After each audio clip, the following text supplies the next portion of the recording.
With the development of aircraft absolutely rocketing along during the 1920s and 30s, many smaller air forces had issues trying to keep up. The Swiss Air Force was no exception. A neutral country, the Swiss needed a reasonable amount of air power to ensure that neutrality in the event, prescient as it turned out, of future European conflicts. Recognising the need for a reconnaissance and light attack aircraft, the Swiss license produced the Fokker C-5, which entered service in 1933. However, by 1935, it was apparent that these were already outdated, and a call was issued for a new design. The Swiss Federal Construction Works, whose full name I'm not even going to attempt to say, we will stick with the acronym EKW, put forward two designs for consideration. The first, the EKW C-35, was a biplane that offered modest improvements over the C-5 in speed and armament. This was initially selected, and about 90 ultimately were produced and served with the Swiss Air Force. The second design, the C-36, was a much more ambitious aircraft. A low-winged monoplane, the C-36 had a single engine and a two-man crew. The Swiss Air Force decided against it and instead tried to procure foreign twin-engine aircraft, principally the Messerschmitt Bf-110 from Germany or Potes 63s from France. This came to nothing, however, and in 1938 it was decided to proceed with the C-36. Two prototypes were built, the first flying on May 15, 1939, and equipped with a license-built Hispano-Suiza 12Y engine, producing 860 horsepower.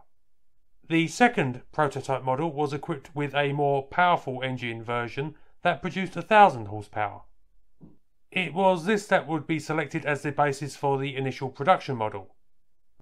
Looking like a cross between a Bf-110 and a De Wattin D520, the C-36 was envisaged as a multi-role aircraft capable of both ground attack, reconnaissance, and even of acting as a fighter. The main production model was designated as the C-3603, and these aircraft had retractable undercarriages, something the prototypes did not.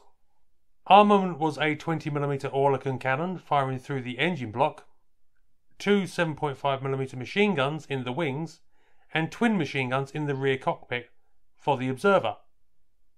They were also able to carry 400 kilos, that's 880 pounds, of bombs.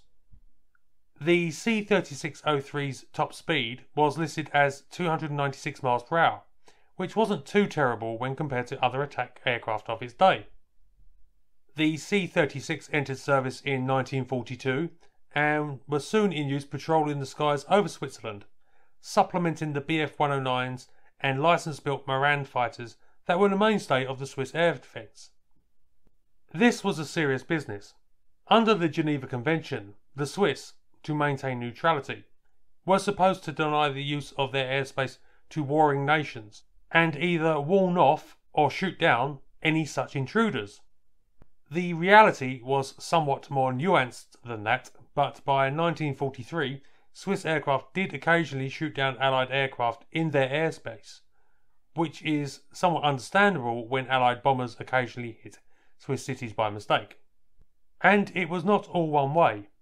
On September 10, 1944, a USAAF P-51B Mustang bounced two C-36s that were on patrol.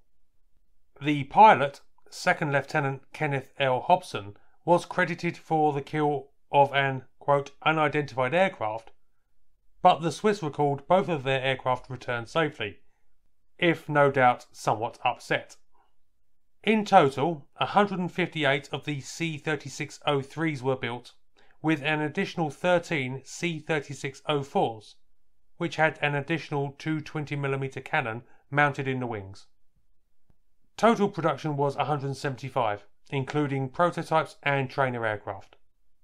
After the war, the C-36s continued in their attack role, but were soon relegated to target towing and reserve duties as supplies of aircraft like the de Havilland Vampire and Venom were introduced. However, this was not the end of the aircraft. In 1967, the Swiss Air Force determined that their C-36s still had at least a decade of use in them, although the old engines had just about worn out. So they fitted new Lycoming T-53 turboprops and a vertical stabiliser to the old C-3603s and produced a new model, the C-3605. 24 conversions were made, and these entered service in 1971. They continued providing target towing services to the Swiss right up until 1987, and a couple are, as I understand it, still flying today in civilian hands.